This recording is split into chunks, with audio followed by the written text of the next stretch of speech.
కోసమే వేచి ఉన్న రేయిలా వేయి కళ్ళతోటి ఎదురు చూడనా వానజల్లు కోసమే వేచి ఉన్న పైరులా గంపెడంత ఆశతోటి చూడనా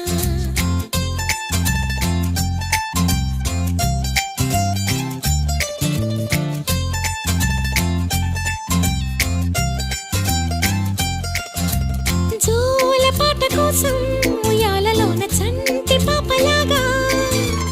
కోడి కూత కోసం తెల్లారు జాము పల్లెటూరిలాగా